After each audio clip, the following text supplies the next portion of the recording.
Thank you all for joining us again this evening, this morning, this afternoon, whatever time zone you were joining us from. We do appreciate you taking time out of your day to hang out with us. And my name is Mike. I'm with Clear Admit. Clear Admit is an awesome business school applicant website and community where we help folks learn a little bit more about business schools, MBA programs, master's programs, and all of the above, and to help you get into those programs. So we do a lot of different things with advice and tips and tricks on the admissions process in the blog posts and the different materials that we have on our site.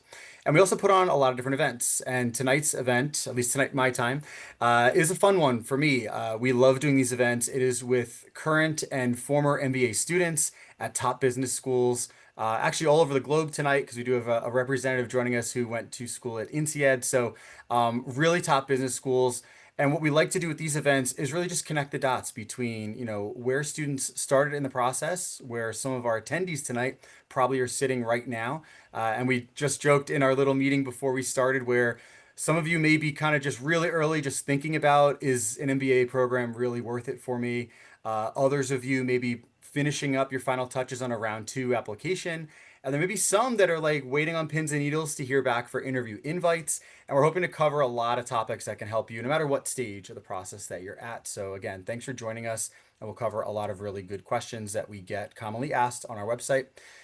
With that, I'll start with some introductions for the rest of our panelists. So panelists, when we go around, and I'll just go in the order on my screen here, so I'm not playing any types of favorites or anything like that. But I'll go down the line and make sure we can all introduce ourselves. Let us know the school that you're representing tonight, what year that you're either going to graduate or did graduate, and then possibly maybe what you were working in before you started the program, right? So that could be the industry, the company, whatever you think would be helpful, just to learn a little bit more about your background. So first I have on my list here is Steven. So Steven, let's get to know you a little bit more. Hello, good afternoon, everyone. So I'm Steven, and I'm representing Duke University's Fuqua School of Business, and that's Fuqua. It's hard to pronounce, but it's Fuqua. And I am in the part. I'm a part of the class of 2024. And before my MBA, I was a school teacher. I did the Teach for America program for 2 years, and then afterwards, I worked at Teach for America for 2 years as well, which was a really cool opportunity. Awesome. Thank you so much for the introduction and for working in such a cool background, cool area. Julia, you are next up here on my list, so introduce yourself as well, please. Thanks, Mike. Hi, everyone. Thanks for joining. I'm Julia. I went to INSEAD. I'm a 25J, so I actually just graduated in June. And thank you. And before INSEAD, I was working in early stage VC and impact investment. Very cool. Thank you so much for joining us. Next up, we have Jared. Hey everyone, my name's Jared. I graduated from Stanford GSB in 2024. And prior to the GSB, I was working in the nonprofit sector at an organization that I founded, supporting college and graduate student mental wellness and suicide prevention. I always love hearing all the different backgrounds. So many cool things that people are involved with. Thank you for that. We'll next switch over to William. Thanks, Mike. Hey, everyone. Name is Will. I am currently at Vanderbilt Owen and will be graduating in the spring, so I'm in my second year. Before Vanderbilt, I was actually in the Army for 5 years. Very nice. Thank you for your service. Thank you. Now we'll go over to Alex. How's it going, everyone? I'm Alex. I'm currently at University of Texas in Austin at the McCombs School of Business. Hook 'em, gotta put in that. Before this, I was also in the Army for 5 years. Then I spent a year at a nonprofit that focused on providing mental health resources to people in academia. Very nice. Thank you for your service as well. And last but definitely not least, we'll switch it over to Christine. Hi, everyone. Good to be here. I went to University of Washington's Foster School of Business. I am currently a chief of staff at T-Mobile. Before this, I was at Amazon. Pre-MBA, I worked in digital marketing supporting a healthcare organization in the DC area. Very awesome stuff. And I like how there's some overlap here in some of the backgrounds, but also some diversity as well. So lots of cool different things we can touch on throughout the session. So, rules, regulations, we don't, not too many rules, right? Like we're going to just kind of go through some commonly asked questions that we hear from applicants going through the process that we think are pretty interesting. And hopefully we'll get some really good conversations going. For folks who are attending, if you have questions, right, feel free, throw them in the chat. I can't promise we'll get to every single question tonight. We'll see how we do with time. But if there are some themes that kind of pop up in the questions, we'll see how many of them we can cover as we go through everything. So, panelists, how we'll do it with a pretty big group here. We'll start with a question, and we'll make sure everyone can kind of lead a question. And then if folks want to kind of add on popcorn style, right, just feel free to kind of come off mute, throw your hand up, and we can keep it going from there. So, this first one I think is always just kind of an interesting one, right? You all made the decision to go to business school. So take us through that, right? Like, how did you actually start that process in your minds? What made you kind of take that leap and actually put your foot forward to apply? And I can go back to the beginning here, if Stephen, if you don't mind leading us off there, and we can Oh, start. absolutely. Yeah. Yeah. And again, like a lot goes into the decision, but for me, like my brother was the first one in our family to go to college. So he was the one kind of laying the foundation for the rest of us. And he studied political science. So I studied political science. He wanted to do Teach for America. So I decided to do Teach for America. He decided to go to law school, but that was kind of where our paths kind of diverted because I was preparing to go to law school, but I knew that wasn't what I wanted to do. And one of the reasons why I'm grateful for the Teach for America program is I had a mentor through the program who was like, I know I'm just hearing the things that you say. I am looking at the things that you do. I'm seeing what brings you energy. Like you love being entrepreneurial. You love involving people. You love building across lines of difference. You love to do all these things. And there's a business tilt to it. Have you ever considered going to business school, but not just any business school? Have you considered going to Duke University? Because I have this fellowship called CASE, which is a social impact fellowship.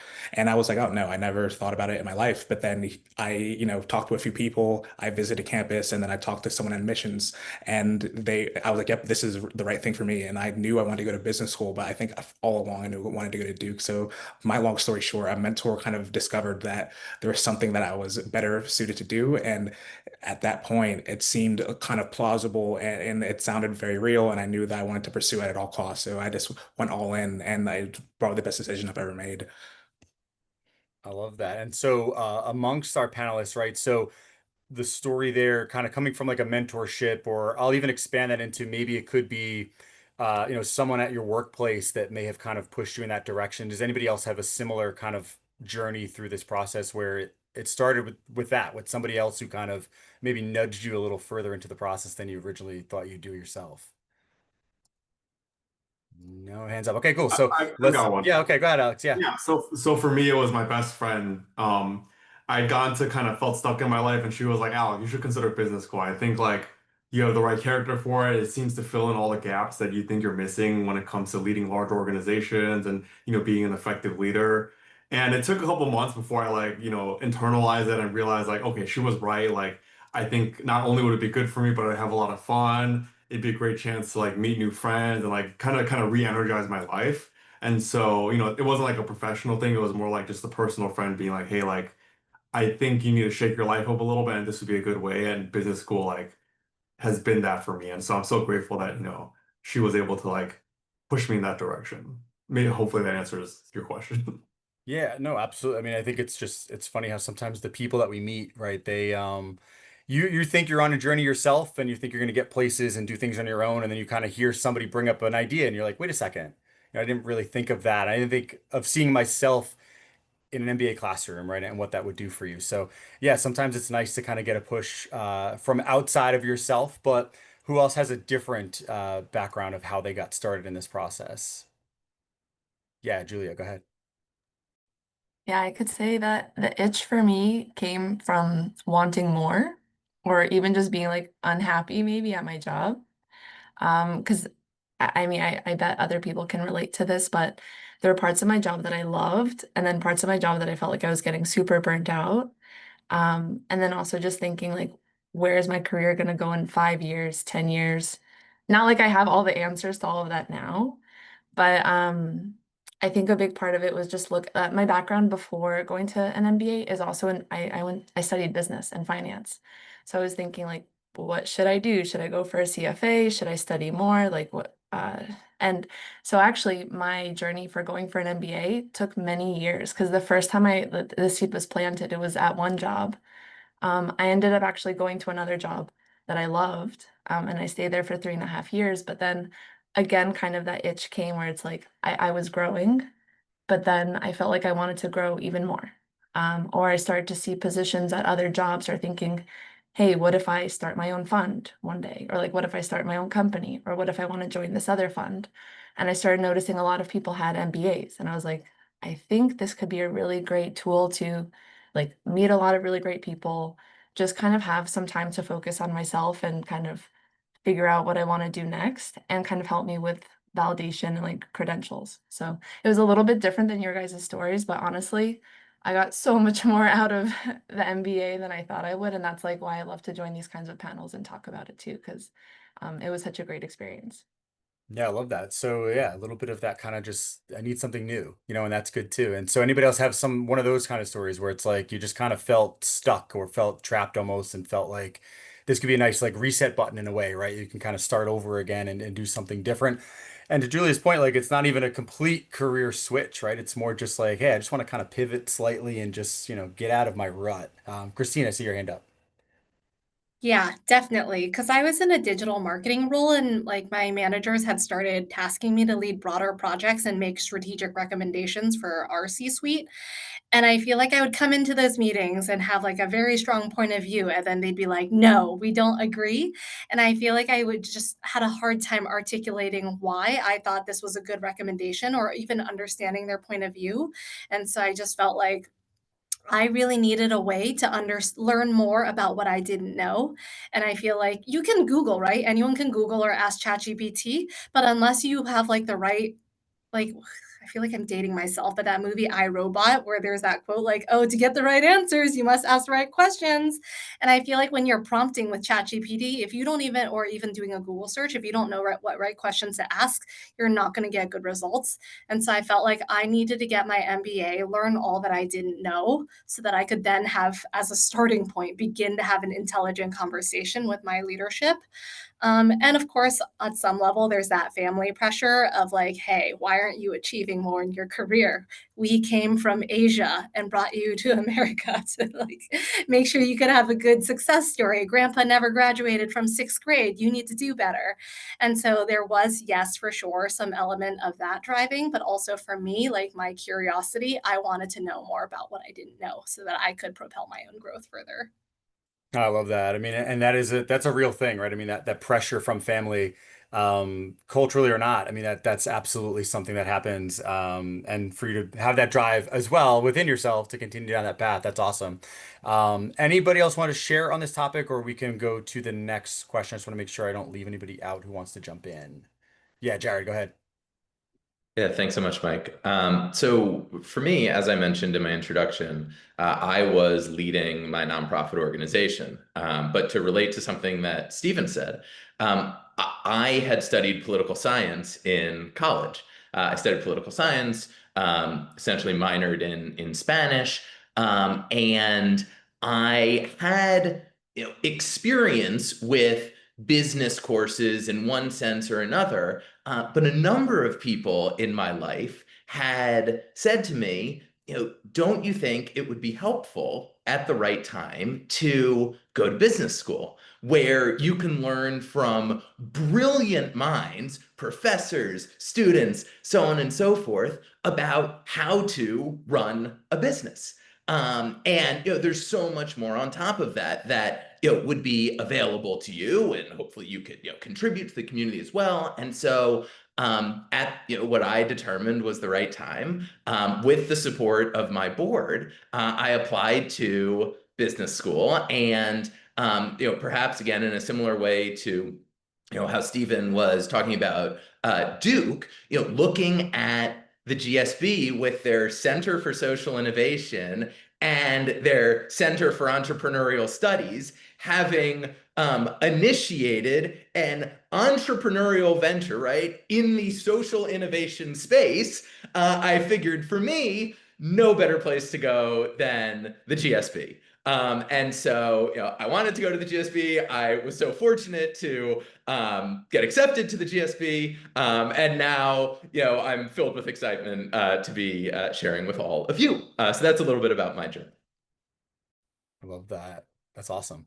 All right, and then just to make sure William, do you want to add anything here as well? Sure. Yeah. I Yeah. mean, for me, it was going to business school was like a very deliberate kind of career switching endeavor for me. So my background was in electrical engineering for my undergrad. Then I was an engineer in the Army.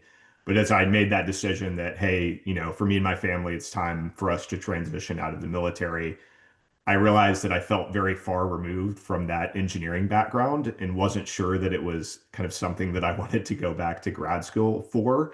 But I knew that I liked that kind of work. I like solving complex problems, and I knew that I developed all of these leadership skills from the military. So as I kind of surveyed my options for what my future was going to look like, I felt like business school was going to be the best way to kind of synthesize both of those things and then set me up for success as I was exiting the military. Yeah, it makes a lot of sense. And both you and Jared have just kind of started to touch on where I was going to go to next here, where so you all have gotten that itch now in one way or another, right? Of like, I'm going to go do this thing called business school. So at that point, then you have to now start to figure out where you're going to go, right? So what tips would you have? And you don't have to go through your whole process necessarily, but do you have any kind of like nice tips or tricks for folks who might be listening tonight who are still making their list? What are things that you did to create your short list of schools? What are things that you looked at, and obviously now you ended up applying. So if you also want to tell us how you ended up selecting the school that you're at in that process, feel free to delve into both. So I don't know if William, if you want to kick that off since you kind of ended that last question, and we can go back around the other way. Yeah, sure. Yeah. So I think, as you like think about different programs, there's going to be a series of kind of qualifiers and filters you put on these programs. I know for me personally, geography was like the primary filter that I applied. My wife and I knew that we wanted to be in Nashville long term, or at least in the Southeast long term. And so it was pretty obvious that Vanderbilt was kind of one of the, if not the best option to stay here in Nashville for us. But as far as like really kind of comparing and contrasting the programs, one tangible piece of advice is I'd recommend really reflecting on your previous learning experience and understanding like what you enjoyed about maybe your undergrad experience, or if you've been to another graduate program, what did you enjoy about those environments, those classrooms, and what kind of program mirrors that most closely? So for me, I did my undergrad at West Point, so a relatively smaller school.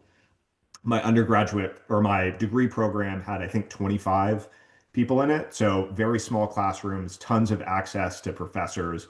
And so as I was looking at graduate programs, I was like, I love that about my undergrad. I want to find a similar experience. And so as I looked at business schools, I mean, Vanderbilt Owen has, I think we have maybe 170 in my class. So everyone, you have tons of access to resources, tons of access to professors. So that was a big factor for me.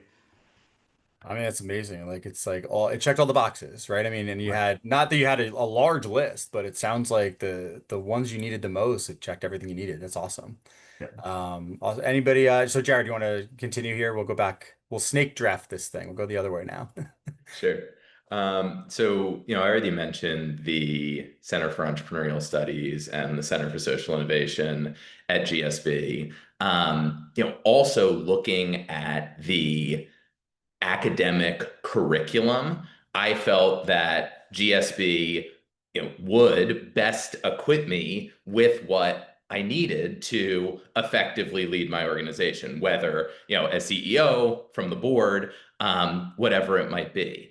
I was running a national nonprofit organization, and at the same time, most, if not all, of the organization's those who worked with the organization were based on the East Coast and perhaps at the time, in Philadelphia or the surrounding area. And so to be able to expand my network across the country, and we in fact, had partners that were already based at Stanford. So Challenge Success, an incredible organization based out of Stanford that I have a lot of admiration for, had learned from for a number of years. There were all these different factors, in addition to, as I mentioned previously, the professors that are there, the students that are there. And I could talk for a very long about all the different reasons why I decided that, GSB was where I wanted to go. And the culmination of that, led to GSB being my top choice. Backing up though, just for a moment and zooming out, perhaps it's worth noting that I applied to business schools that I really wanted to go to.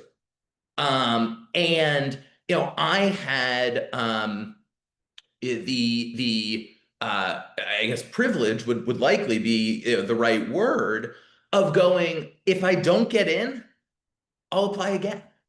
I had no idea if I was going to get in. I really hoped I would. And I did. But if I hadn't, the decision that I had made was, I'll reapply. And there are a number of classmates, whether in my class or classes near mine, that I know, came to GSB after reapplying.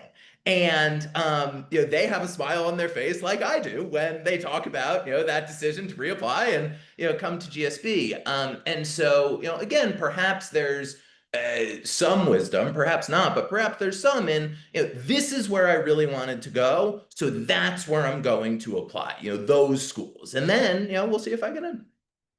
There you go. And you won't know if you get in if you don't try, right? So I think that's another thing we always try to push on folks is, yeah, some of the numbers look daunting sometimes and it's high scores and high things you're looking at, very competitive, but hey, you'll regret it forever if you don't just try. Like throw an app in and let's see what happens, right? And sometimes it works out. So that's awesome. So I think if I'm trying to remember the backwards order here, I think Christine might be next if you wanted to answer this question also. Yeah, for sure. And this sounds like such a consulting answer, but on what advice, what should you do? And the answer is it depends, right? It depends on what your goals are. Like for William, I definitely hear your point about location. And if your primary one of your primary things is, hey, my priority is ending up in a good city or a good region, then the school should be in that city, or the school should recruit heavily to companies that are based in those cities. So maybe not even just thinking about like, hey, for your length of time, the couple years you're in your MBA, what city do you want to be in after? Because most schools publish data about like, yeah, X% of our class goes to this industry, X% of our class ends up here. And so for me, that piece of it was like, okay, I knew I wanted a tech city because not only I wanted to break into tech, but my husband is a software engineer. So I knew like I needed to be in a place where he could work so that we're not both of us unemployed at the same time while I'm in school. Um, the other big piece outside of location that was important for me is I really wanted to hone in on developing leadership skills, right? Because that wasn't something that I'd been exposed to. Like that was just something that I was just starting to wade into. And so for me, I actually intentionally chose a school that I had a slightly smaller student body. Like I know some of these guys on the panel with me went to giant schools with very large student bodies, which is great for networking in its own way. But for me, I also really wanted to make my mark and really connect and bond tightly with a smaller class. And so for me, like I went hard on leadership. I'm not kidding. I was on the executive board. I was VP of my class. I co-founded a data and analytics club. So I was VP of that. I was VP of healthcare and biotech. And then I was a mentor to 24 groups of first year or 24 first year students, 4 teams. And so with that, like I was really able to hone in on that specific subset of skills. And I don't think I would have been able to have that range if I had gone to like a different program per se. I love that. I mean, yeah, so you were choosing it also. I mean, you knew things about the program, you knew the size of the program, but you were also looking at kind of what are the other things you can get involved with. It's not just the curriculum and just the classroom stuff, but you're looking at the extracurriculars, which is awesome. I mean, that's that extra layer. You're going back to school. We talked about this in our session earlier today where it was with, school reps, but they were talking about the fact like you're going back to school, like it's fun. Like you can go to the football game, you can go and join a club, and you can go, go to the cafeteria and sit and eat. Like you're back in school mode and you can do those things and explore and rediscover yourself. So that's awesome that that helped you choose your program as well. I love For that story. sure. I would say like academics maybe, or the program content is like your sundae, but then you have your toppings and your cherry on top. And sometimes those are my favorite things, the toppings. Listen, who doesn't love when you get the extra scoop of sprinkles on top, right? It's And nice. fudge, hot fudge. The heavy hand hot fudge, yeah, especially the warm one. All right, we'll flip over now to Alex.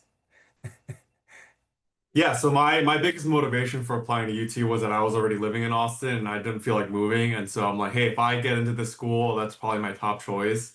But what really sold me on the school was, I had a chance to like connect with some of the students, especially like the veterans at McCombs, and then they connected me with other people. I took building tours and like there was just an atmosphere of, hey, this is like a really warm, it's a really collaborative place. Everyone is friends here. It's super inviting.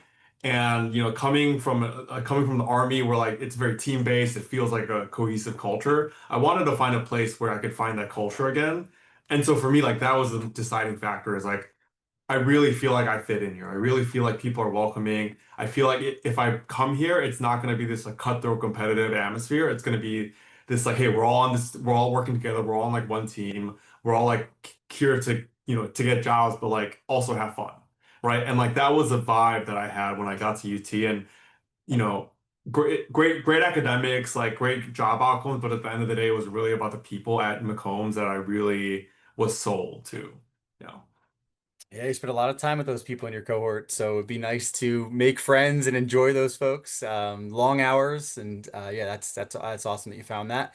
Okay, switching over now to Julia. And Julia, I know you're getting some questions in the chat as well, so if you want to explore any of those, just feel free. I see you answering some as well, so thank you for doing that. But feel free to kind of include anything you'd like in your responses. Okay, great. Because I mean, definitely, I don't want to, sideline the whole conversation. I know some of the questions are very specific, and then honestly, and maybe this even ties into this whole general question of like the schools that you're considering. It back to what Will was saying, like it really depends kind of what you're looking for at the time. So when he was saying like the geography is important, that was actually something interesting for me too at the time. Like I've had, and I hope I will continue to have a very international career. I've worked a lot in Europe. I lived in Europe. I've worked a lot with Latin America. And so when I was looking at schools, I was looking at a school that was very international. And then that also had like a very diverse student body. So that was just something that INSEAD's super proud of. And I loved connecting with all of the students from everywhere. I thought that I already had an international career, but like I've met people from all over the world. When you're walking around campus, you're just hearing all these different languages. Like I speak English, but I also speak Spanish and Russian. So it's cool to like just make groups of friends that you speak the same languages and you have like different culture nights. But so that was all once actually getting in. Maybe to answer the question of the motivation.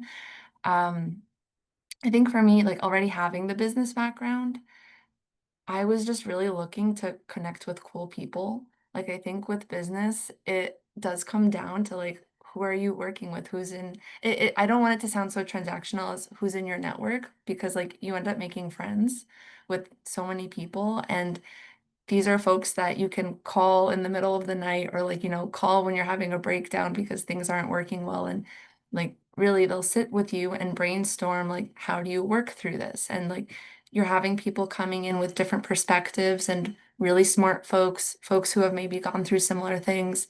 And so that was something that I learned from alumni as I was having conversations of like, going to business school, I ended up only applying to INSEAD, but ahead of that, I spoke with folks from like Wharton because of the finance background, Stanford, Harvard, just like speaking with them. Also like speaking with a lot of schools in Europe, like LBS or ESA. Um, and there were a lot of cool people, but I don't know, I just felt like I clicked the most with INSEAD. And that's the hard thing to kind of put your finger on, but that's how it felt. Um, so that was like a really big factor for me. And then also, actually, very importantly, it was a 1-year program. So for me, that maybe I'm a little bit later in my career than some folks going into MBA. The average age at INSEAD is 29 of people who go for their MBA. For me, I kind of wanted to get in and out also, so that was important. And it helps financially too, honestly, that it's a 1-year program. So that was definitely a consideration. But yeah, I think those were kind of the first couple of things.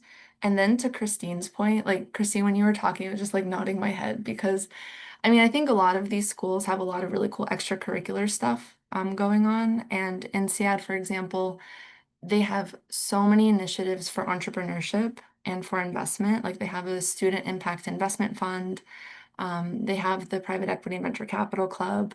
But then they have like all of these different like pizza and pitch nights and just so many things to get people together to really think about different ideas. And they have startup boot camps and like weekends where you're just like together with other people and trying to build a business. So I thought that was really cool, and really like bringing together a lot of creative people. Um, so those were a lot of cool things that kind of drew me towards INSEAD. And I think maybe just to touch on some of those questions. Yeah, there are 2 campuses. I'm what's called a Fonty lifer. So I'll just really quickly say that the 2 campuses are Fontainebleau in France and the other one's in Singapore. And as you're applying, you can select one of the campuses. They'll be considered your home campus. Um, I think it really depends where you're thinking about working afterwards. If you're trying to transition into Europe, like try to get the Fonty campus. If you're trying to go into Asia, try to go for Singapore. Um, Normally, honestly, people tend to get the campus that they put, and it does not apply. It does not impact your application. So I would say don't stress too much about this. Just think about like what you want, who you want to connect with. And like there are a lot of people who they try to be in Singapore during January, February, March, during the winter when it's very cold in France. So it's like it sometimes it does come down to that. There's a lot of traveling that goes on during the MBA. So um, people take that into consideration. But I think I could pause there for now. But I definitely am happy to answer like if there's any individual or more specific questions afterwards too.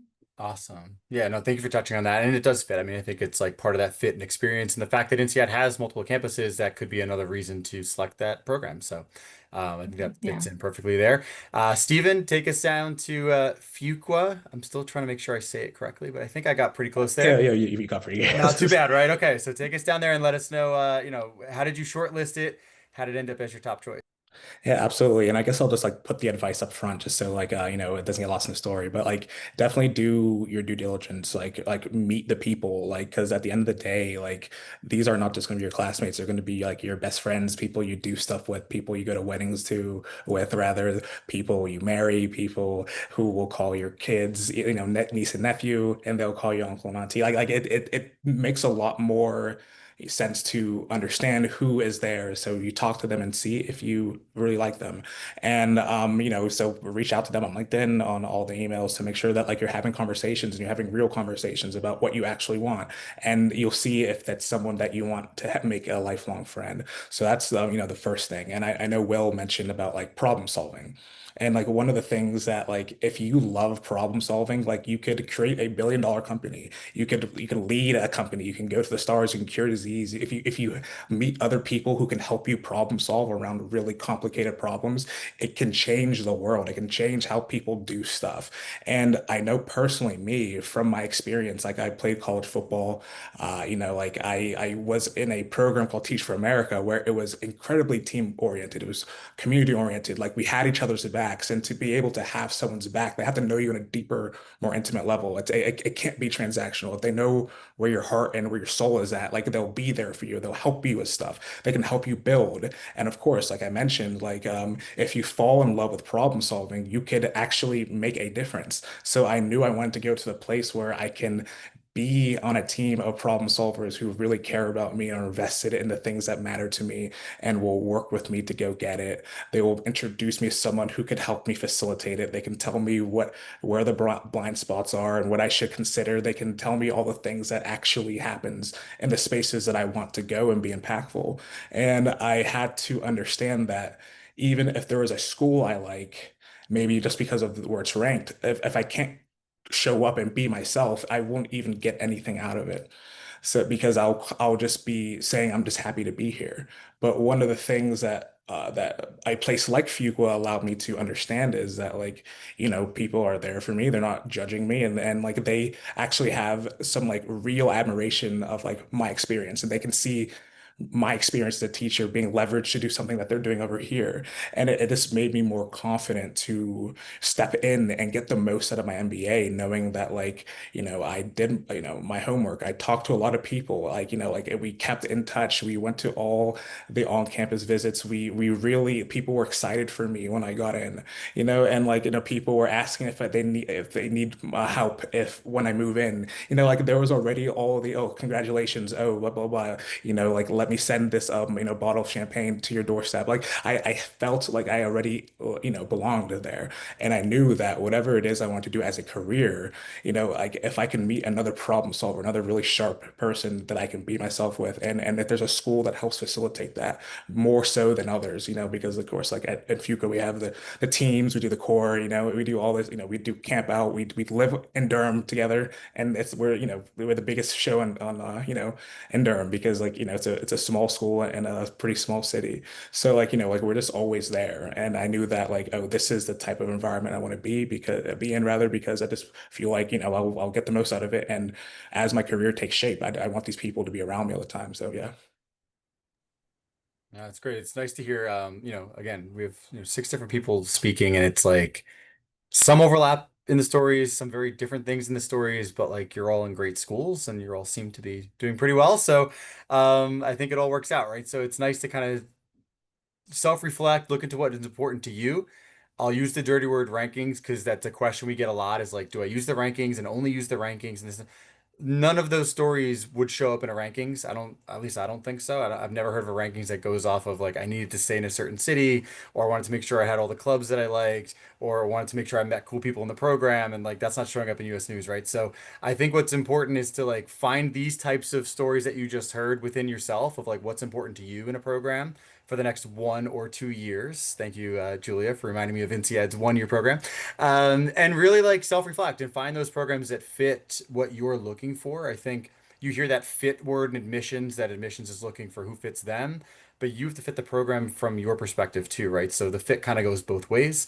So I think that's something like from hearing the 6 of you speak about that, very different thoughts of what each of you were looking for, and you all found your place and found your home and made it a home. Like it sounds like you all really, found a good spot for each of you. So let's run a quick lightning round just for some fun here on some kind of like common, just like application type things, right? So like the first one off the bat is which test did you take or not take, right? So raise your hand if you got into school via your GMAT score. Okay. Raise your hand if you did the GRE. Okay. Raise your hand if you did the executive assessment. No, okay. I don't even know how many of your schools take that, so that's just a random question. And then how about anyone get in through a waiver, not taking a test? No, okay. So, but pretty split. GMAT jury. The question that came in, why we wanted to ask this as a lightning round is, which one does the school prefer? And I will say 100%, and we have the data on this, like the school does not prefer, they prefer your higher score. So please take whatever test you are resonating more with as you're taking practice exams. And believe me, it will not affect you down the line getting into schools. Now, how many schools did you apply to? So I know we heard and now who was it that said this? One of you said you applied to one school. Was it Christine? Maybe Julie a did, couple of yes. us. Okay. One school. So how many anybody else it was your one school and that was it? One and done. Okay. How many was like 2 to 3 schools that you applied to? Okay. How many were 4 to 5 schools? Good. And then is there anybody left? Anybody that's 6 or more? Steven, 6 or more? Okay. It's awesome. And that's it, right? So, okay, so you can see variety here as well, where you really find the school you're wanting in and you're good, like go for it, put all your eggs in that basket. If not, spread it out, and there's kind of anything in between. There's really no wrong number there. And I think the thing with multiple rounds too is like you can go, 1 or 2 early on, round 1, You get in, you're done, right? You only need one admit. You can't go to three schools, so you don't need to get into all three. If you get into the one you like, you're good. And if not, you have a backup plan of round two. Or as Jared said earlier, you have a backup plan of like you can apply in a future year. I mean, you can always be a reapplicant as well, and that does work out. So all good info there. Let's see. I think that's good for like the quick little lightning round thing.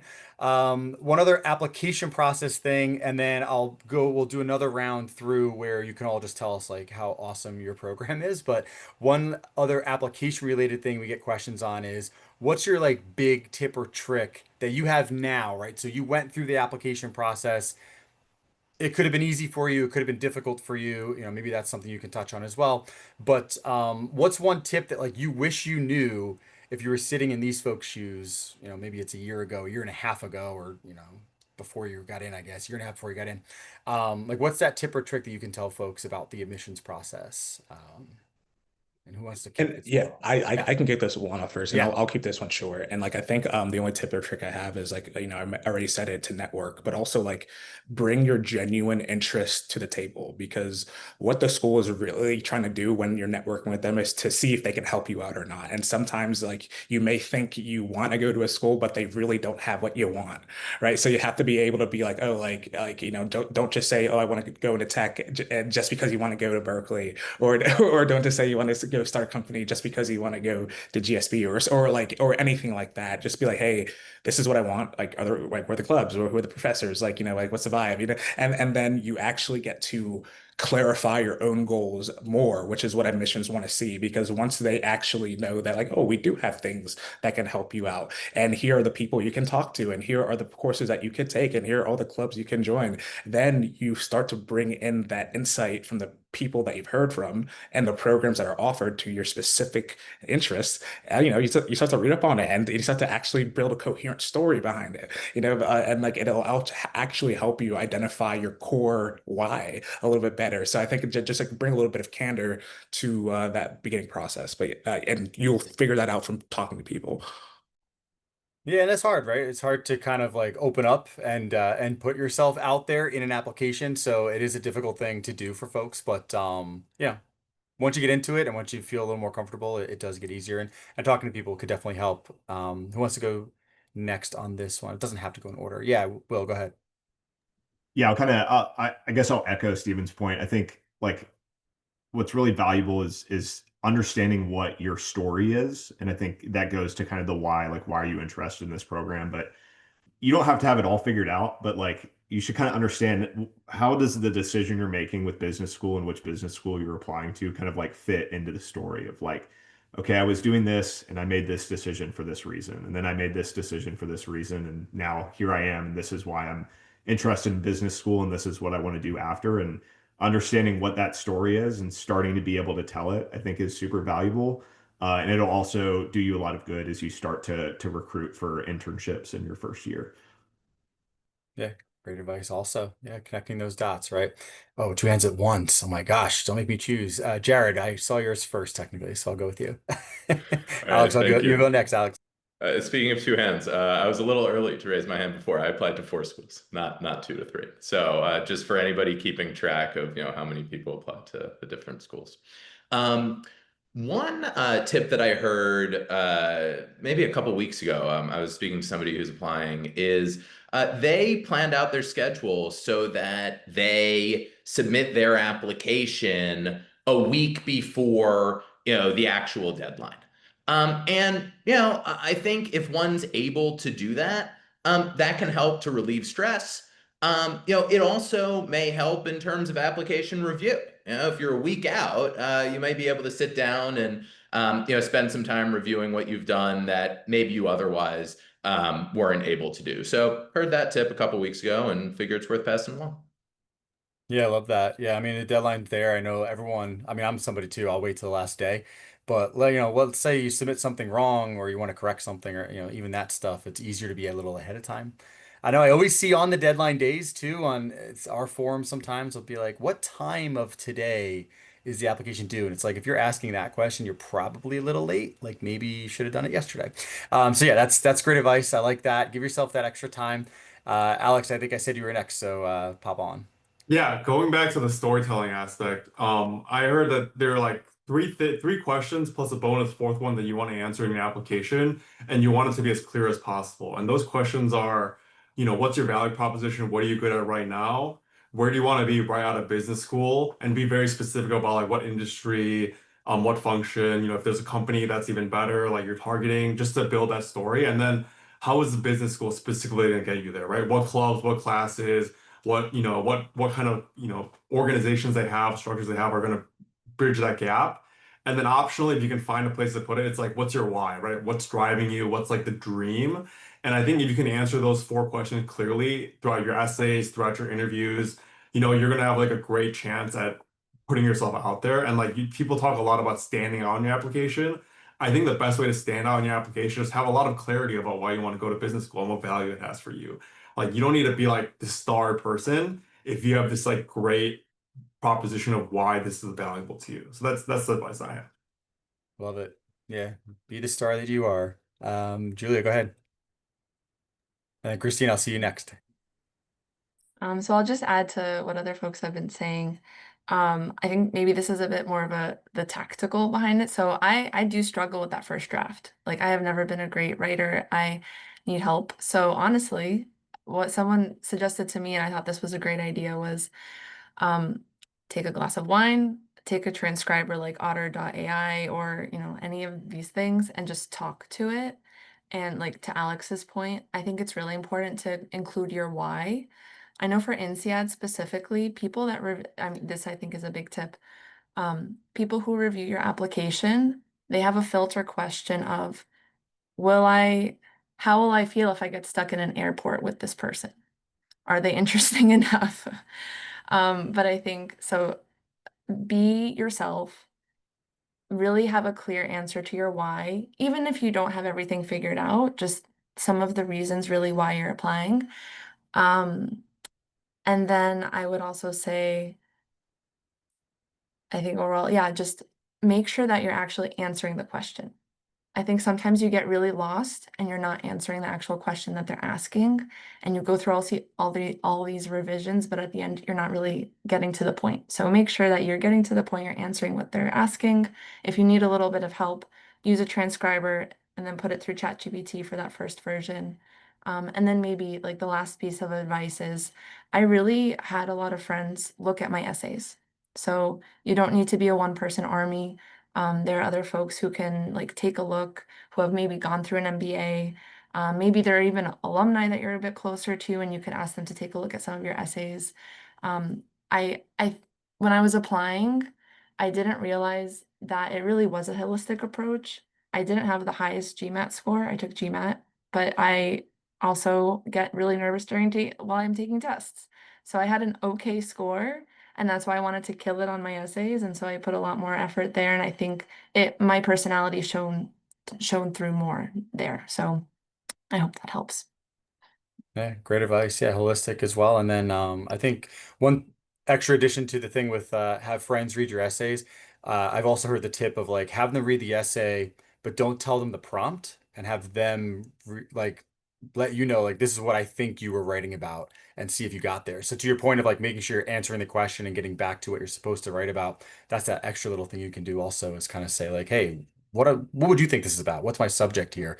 And if they're way off, it's like, maybe take a second look or have GPT fix it up for you. All right, Christine, you were next. Yeah, I feel like I don't need to add any more thoughts about what everyone is saying around like, oh yeah, know your why. I feel like that's been very well covered, and I agree with that. I think I also wanted to offer some tactical advice because sometimes I think it is hard to identify what your weakness is without sounding like disingenuous. You're like, oh, I work too hard or I care too much. And it's like that doesn't always sound or come across as the most genuine. But the way that I approached this was because I had taken something called the Clifton Strengths Test.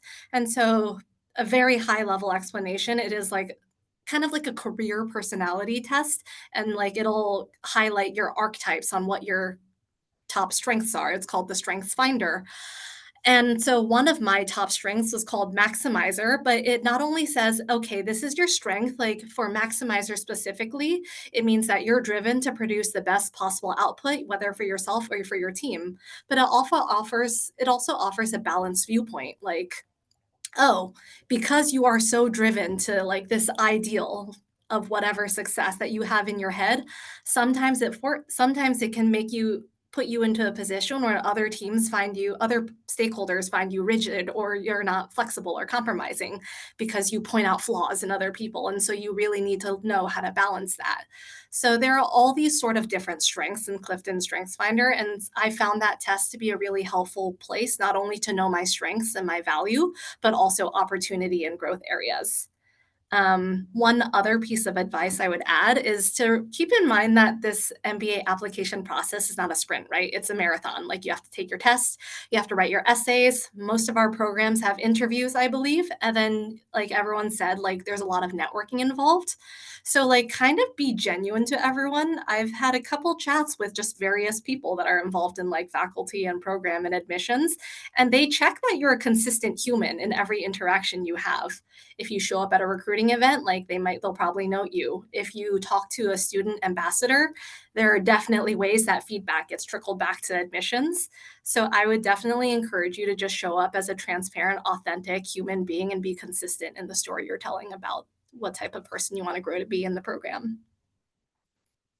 I mean, great advice all across the board here. This is fantastic stuff. And I love how, among again, 6 different folks and all different tips and tricks here, which is great. Okay, so for this last portion here, what I want to allow all of you to do is kind of give us like, what's your favorite thing about your program, right? So it could be really any aspect. You could go any direction you want. I will be mindful of the time we have left. So like in a minute or two, let's keep our answers pretty concise if we can. But we'll go through each of you to kind of just go take us through that. Like what's the best part about your program? Let us know, why we should be considering that school. Who wants to lead it off? I know there's some advantages here of going first, second, third. So if I have to pick, I'm gonna be mean now. Who didn't lead off yet? All right, Steven, you came off mute, so I guess you're up. Oh yeah, I can go. And like I think like a few things I love in under a minute. Fuqua Friday. It's when we gather together every Friday, have beer and break bread with our professors and our deans. It's a really cool aspect of our MBA. Two, I love the close relationships that you build with the peers and with the city of Durham. Like I met two of my best friends, Lou Fierro, Al Corva. Like we are lifelong best friends and have so many more that I just met happen to me in 2 years. It's really cool. Three, I love this thing called Camp Out that we do. We camp out in front of Kville, which is where the Duke Devils play basketball. And if you stay the whole weekend, you get to win season tickets, and it's really cool. I got to win season tickets to Duke basketball.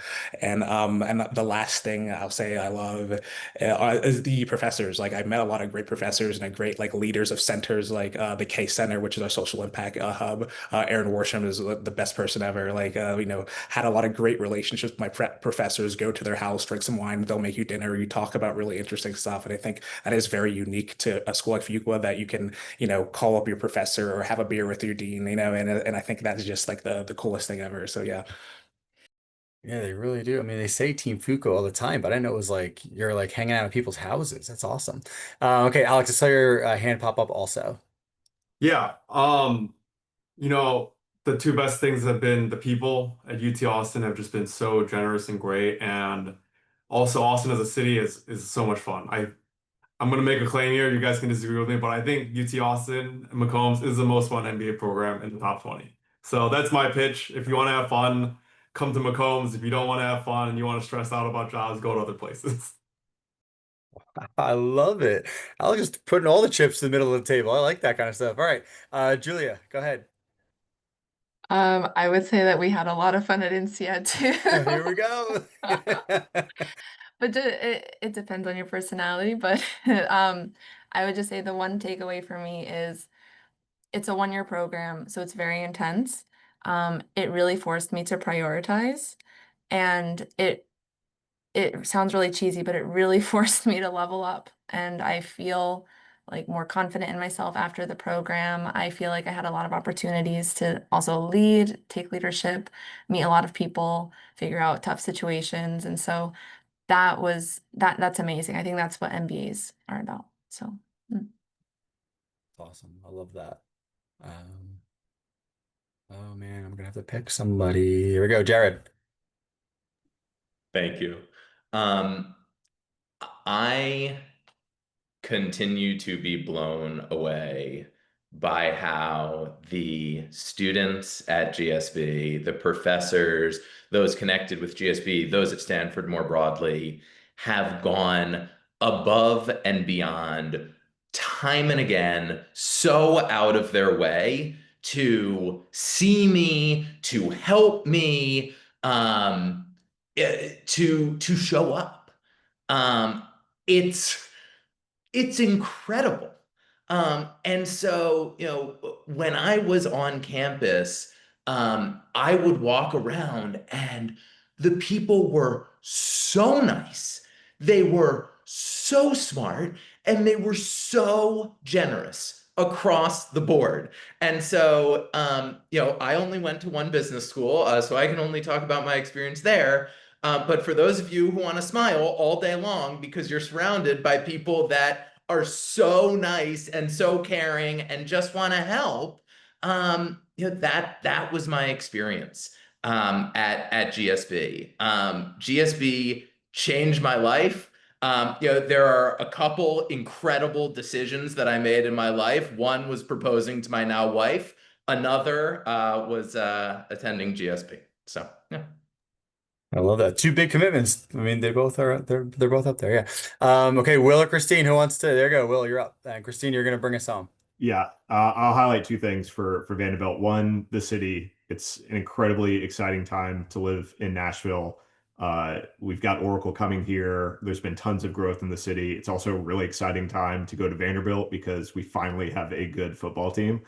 And we've got college game day on campus this weekend, which we're all really, really excited about. And then two, more niche thing for Vanderbilt, our leadership development program. So my first year, it's entirely optional, but I was able to get like an executive coach that solely coached me for the duration of the year. And for me, it was just super helpful in being able to like reflect on my experiences and help kind of understand what I wanted to do going forward. And I think that made Vanderbilt really unique for me and was a huge benefit as I navigated that first year of transitioning out of the Army and into business. Yeah, Vanderbilt, all things coming up over there. Baseball team's always been pretty good. Football is doing better. And then Nashville with the new football stadium, like a big Yeah, sports thing. Lots of rumors about an MLB team. it's I don't coming. To know. give it a couple years, it's coming. It should, but they don't listen to me. Okay. Christine, how about for you? Yeah, I would say absolutely my favorite thing about Foster was the community. And I feel like there's a fun side of this and then also an applied practical side of it. So on the fun side, because Seattle has so much water around it, we have boat parties all the time. We call them sailgates. So before any like major football game, there will always be a ton of sailgates. So I've been to so many boat parties and it's really fun. Also, for anyone who's like really interested in being involved in charity, like Foster has like a very active contingent of people who go to challenge for charity every year. And I feel like we've gotten a pretty good winning streak with the Golden Briefcase. No shade to other people on this call. And we still have a recurring class camping trip where our entire class is invited to go on a camping trip, and like a ton of us still show up, even though like we're 4 years out from graduation now. So that's like some of the fun side, a little sneak peek at that. On the practical side, though, like MBAs are stressful, right? No doubt about it. You're going through this like radical transformation and how to like grow and change and internalize all this new information. And so you want to be by people that you can trust and who you'll know have your back. And so I feel like the collaborative feeling I got from like my school and my classmates was unreal. Like we have a rejection wall on Slack because even though there are brilliant people that recruit to like MBB, Amazon, Microsoft, whatever, like so many like everyone gets rejection sometimes. So we would just post in the Slack channel every time we got rejected. And we are like, oh, got rejected. And everyone immediately people would react and be like, me too, me too, me too, me too. But on the same side, we would enable each other to learn from that and we would interview prep together. Even though we were competing per se for some of the same roles, we'd be like, hey, you want to interview prep together? Or, hey, I just did the Amazon interview. Like, let me debrief with you about like how it went. And then this can help you on yours. And so I really think that having that sense of solidarity helped me survive with coming out of the MBA without feeling like I was just stressed and unhappy or lonely. That's yeah, I like so the rejection wall. I mean, it's funny. It sounds like Livewire a little bit. Like we have those up and people are putting up that they don't get in and it's nice sometimes to see like you're not the only one going through it. So while it sounds like it's like a negative tool, it's actually like a nice portion if you're seeing classmates of yours, you're all in it together at the end of the day, right? That you're all there to help each other and better each other and end up in a good place at the end because then everybody wins, right? The degree looks better and then you can have more fun at the sailgates. I like that. I didn't get invited to one, but one year. Anyway, so thanks for all the questions, by the way, from the folks who are here. I saw a lot getting answered in the Q&A box as well as in the chat. Hopefully, we covered some good topics for you all tonight.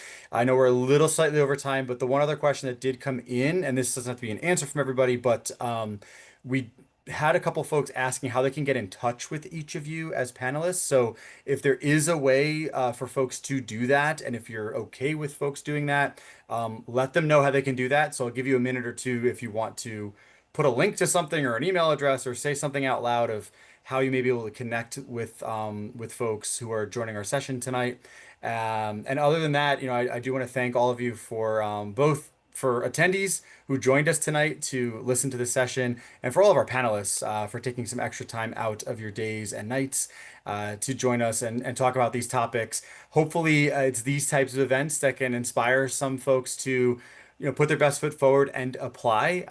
Because you can see there's lots of different reasons to pursue an MBA, but at the end of the day, it's only going to help you in one way or another, whether it's introducing you to something new or getting you out of your comfort zone or obviously the educational aspects. So, and some of the post MBA jobs are pretty nice as well. So, so do that, go out there, get some of those tips and tricks, join us on clearmit.com for any advice that you need. We do have another one of these sessions tomorrow evening as well at the same time. If you did not register for that, we can get that link out to you all and we'll get you popping over tomorrow with a few different schools. So hopefully we'll see you all again. And with that, we'll close out tonight's session. Thanks again to everyone for joining.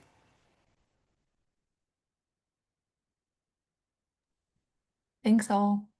Thanks, everyone.